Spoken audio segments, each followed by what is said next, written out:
Programme میں خوش آمدید. میں ہوں سلمان حسن, ساتھ موجود ہیں مجیب الرحمان شامی صاحب. ناظرین, بڑا اہم معاملہ ہے عمران خان کی آنکھ کو لے کر, اور اس سلسلے میں ایک تو سپریم کورٹ نے جو 12 فروری کا 7 صفحات پر مشتمل تحریری فیصلہ تھا وہ بھی جاری کر دیا, اور ساتھ ساتھ یہ کہ جو رپورٹ ہے وہ بھی سامنے آ گئی ہے, میڈیکل رپورٹ, جس میں تفصیل سے بتایا گیا ہے کہ فی الحال کوئی تشویش کی بات نہیں ہے.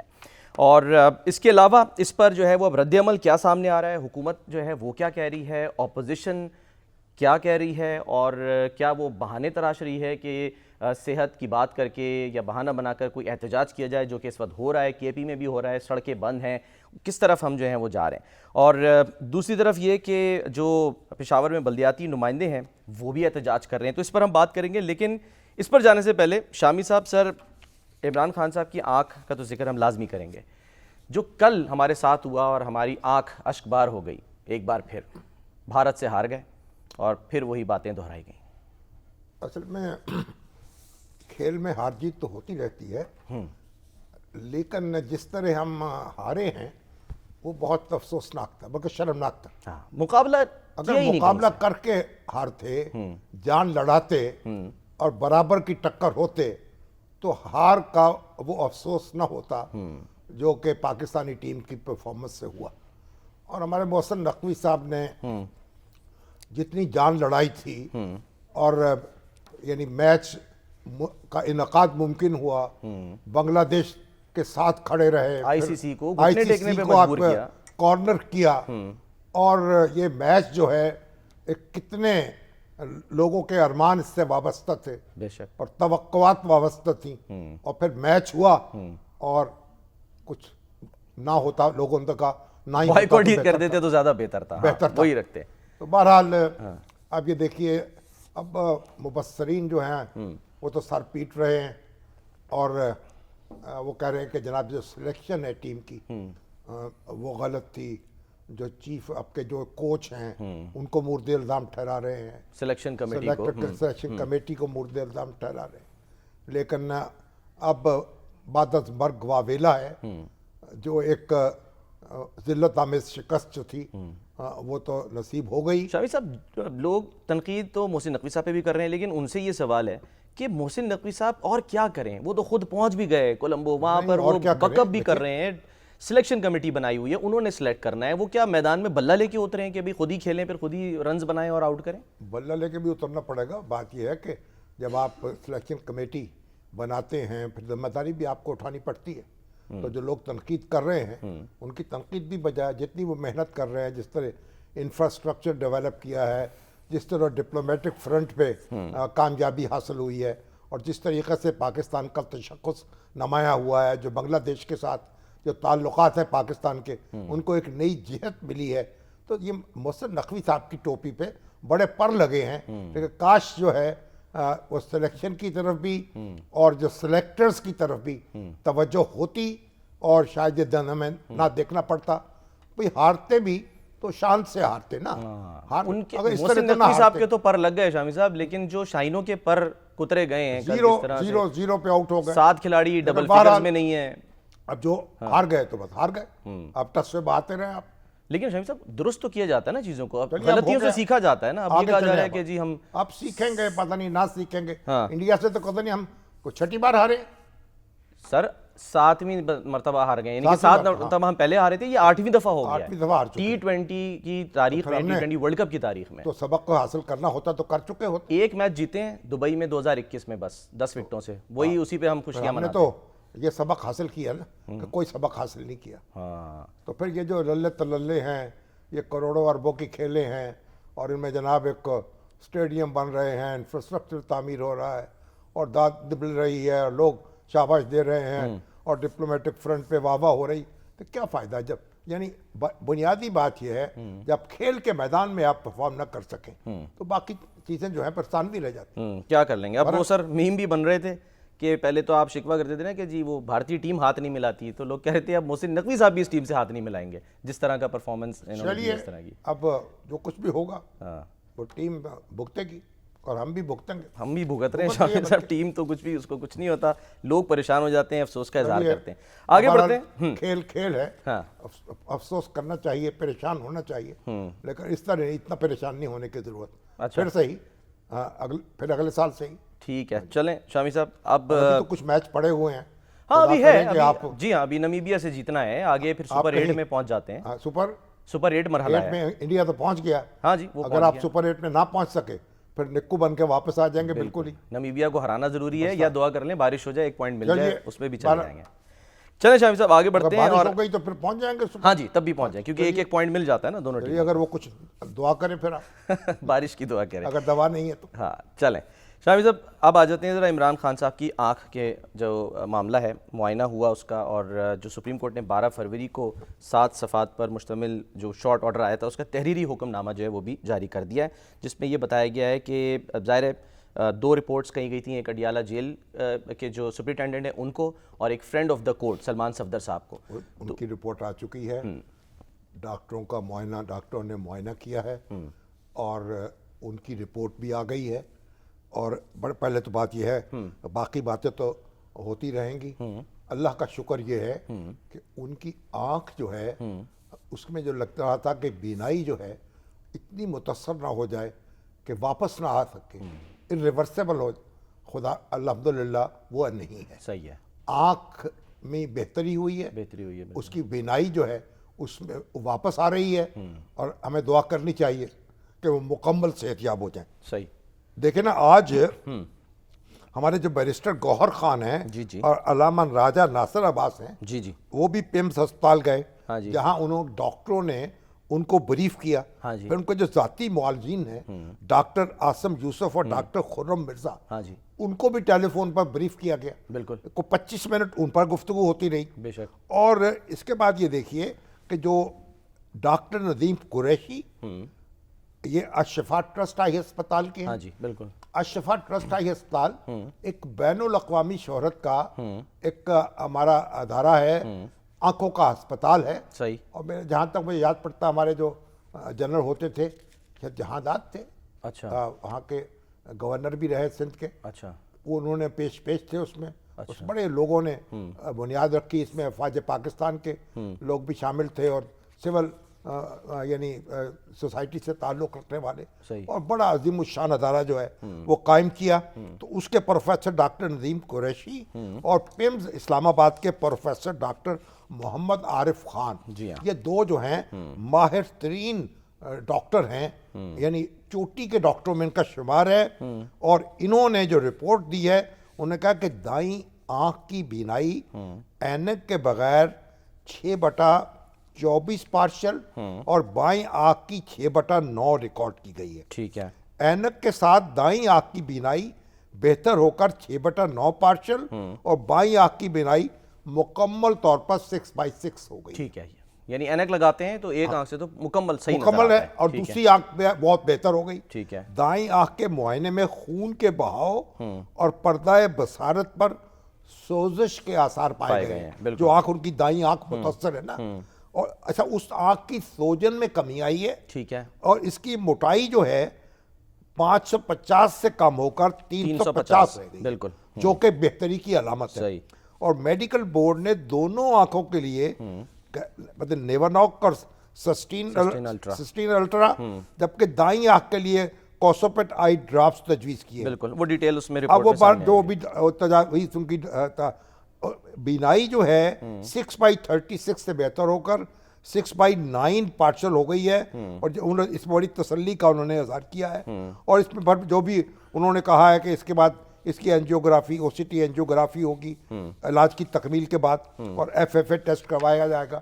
مطلب یہ ہے کہ انتہائی اچھے طریقے سے ان کا آنکھ کا معائنہ ہو گیا, اور تسلی بخش بات یہ ہے کہ بینائی جو ہے بحال ہو رہی ہے, اور انشاءاللہ وہ مکمل صحت یاب ہوں گے.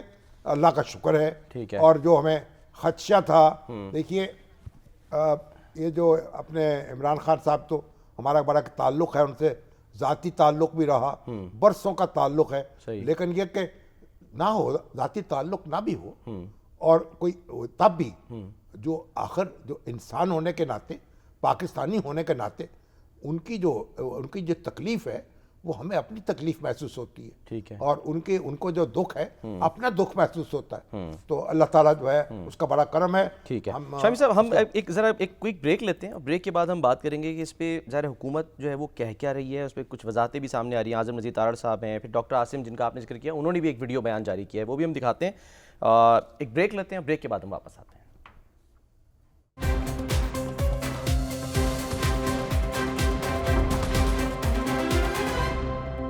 اعظم نذیر تارڑ صاحب، اگر ان کی گفتگو ہے تو وہ چلا دیں، وہ جو بات کر رہے ہیں 70% کی۔ بہت زیادہ شور و غوغا ہے کہ جی پتہ نہیں کیا ہونے جا رہا ہے، اور بادی پی ٹی آئی کے ساتھ کیا ہو چکا ہے۔ میں آنے سے پہلے ابھی بالکل جو تازہ ترین رپورٹ آج جمع ہونی تھی اس کے بارے میں ڈسکس کیا میں نے اٹارنی جنرل صاحب سے اور متعلقین سے، اور انہوں نے کہا کہ جی اللہ کا کرم ہے، وہ جو ان کا سپریم کورٹ کے حکم پہ دوبارہ معائنہ ہوا ہے تو وہ 35-25 والی بات نہیں ہے، ان کی وہ نظر والی اینک اگر وہ استعمال کر رہے ہیں تو تقریباً 70% ایک آنکھ ٹھیک ہے، دوسری 6/6 ہے، تو ایسی پریشانی کی بات نہیں۔ میں اس موقع کا فائدہ اٹھاتے ہوئے خیبر پختونخوا کی حکومت سے یہ ضرور کہوں گا کہ ریاست پاکستان 4 صوبوں اور ICT پہ مشتمل ہے۔ کشمیر اور گلگت بلتستان ہمارا حصہ ہے، اور ہم سب نے آئین اور قانون کے تابع یہ ملک چلانا ہے، اور ملک چلے گا بھی انشاءاللہ۔ تو شامی صاحب، یہ صرف شور و غوغا ہے، یعنی کہ پروپیگنڈا کیا جا رہا ہے، کیا کیا جا رہا ہے؟ حکومت تو نارمل اس کو لے رہی ہے کہ ٹھیک ہے، ہاں بات کلیئر ہو گئی نا۔ اب وہ ڈاکٹرز جو ہیں انہوں نے معائنہ کر لیا ہے، رپورٹ تازہ ترین آ گئی ہے، بریف بھی کر تو اب دیا۔ تو اس پہ اللہ کا شکر ادا کرنا چاہیے۔ اس میں مزید جو ہے یعنی سیاست کرنے کی ضرورت نہیں ہے، نہ حکومت سیاست کرے، نہ PTI کرے، نہ اپوزیشن کرے، اور اللہ کا شکر ادا کرے۔ نہ صدر مملکت کوئی بیان دے؟ نہیں، صدر مملکت جو ہیں انہوں نے بیان دیا، میں کچھ غصے میں آ گئے اور عمران خان صاحب کو جلی کٹی سنا دی انہوں نے، حالانکہ صدر پاکستان کا جو منصب ہے اس کا تقاضا یہ تھا کہ وہ یہ گفتگو نہ کرتے، اور نہ صدر پاکستان نہ بھی ہو تو پھر ایک بڑی پارٹی کے لیڈر کے طور پر بھی جب کوئی شخص مشکل میں ہو تو اس وقت اس کو تانے نہیں دینے چاہیے۔ اس کے اگر آپ کسی کی غم میں شریک نہیں ہو سکتے، کسی کے دکھ میں شریک نہیں ہو سکتے، تو خاموشی اختیار کر لیں۔ اچھا، لیکن اس کو یاد بھی نہ دلائیں، اس کو یاد بھی نہ دلائیں، اس کی جماعت کے لوگوں کو بھی یاد نہ دلائیں۔ نہیں، کوئی ضرورت نہیں ہے، وہ ظرف کی بات ہے۔ آصف علی زرداری صاحب کو بہت مشکلات کا سامنا کرنا پڑا، تکلیفوں کا سامنا کرنا پڑا، 12-13 سال قید کاٹی انہوں نے۔ اس سے ظاہر ہے کہ عمران خان صاحب جو ہے ان کے حوالے سے بہت غیر ذمہ دارانہ گفتگو کرتے رہے، لیکن اس لیے کوئی یاد دلانے کا موقع نہیں تھا، اور بڑے آدمی کا ظرف بڑا ہونا چاہیے، اور زرداری صاحب جو ہیں وہ تو ایک بڑے ظرف کے شخص سمجھے جاتے ہیں، تو مجھے توقع نہیں تھی کہ وہ یہ بات اس طرح سے کریں گے۔ ان کو صدر پاکستان کا منصب اور اپنا جو ویسے ایک سیاستدان کے طور پر جو ان کا اپنا امیج ہے اس کی حفاظت کرنی چاہیے۔ ٹھیک ہے، لیکن شامی صاحب آج مریم نواز صاحبہ جو کہ گجرات میں موجود تھیں، انہوں نے بھی کچھ ماضی کی چیزیں یاد دلائی ہیں، اپنے بھی ظاہر غم کا اظہار کیا کہ ان کو کن حالات سے گزرنا پڑا۔ تو نواز شریف صاحب جب خود بیمار تھے یا جب والدہ کو کینسر تھا، انہوں نے یاد دلایا، ذرا دیکھیں وہ کیا فرما رہی تھیں شامی صاحب۔ جب جیل میں تھے ان کے پلیٹلیٹس ڈراپ کر گئے، ان کو دل کی تکلیف ہو گئی، تو میری والدہ کو کینسر ہو گیا، اور میری والدہ کی بیماری کا اتنا مذاق بنایا گیا اور یہ کہا گیا کہ وہ تو بیمار ہی نہیں ہے، یہ سب ڈرامہ ہے۔ اور میری والدہ کی جب وفات ہو گئی تو میرے والد نے کہا کہ یہاں پر انسان کو اپنی سچائی ثابت کرنے کے لیے مرنا پڑتا ہے۔ پرسوں رات کو کھانے پہ میرے والد مجھے کہہ رہے تھے کہ کبھی اپنے سیاسی دشمن کو بھی بد دعا نہ دینا۔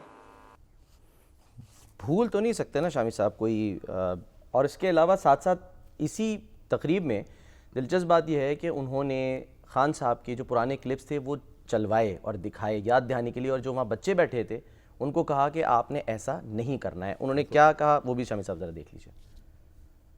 ایک چیز آپ کو دکھانا چاہتی ہوں اور پھر میں بتاؤں گی کہ میں کیوں دکھا رہی ہوں۔ یہ دیکھو،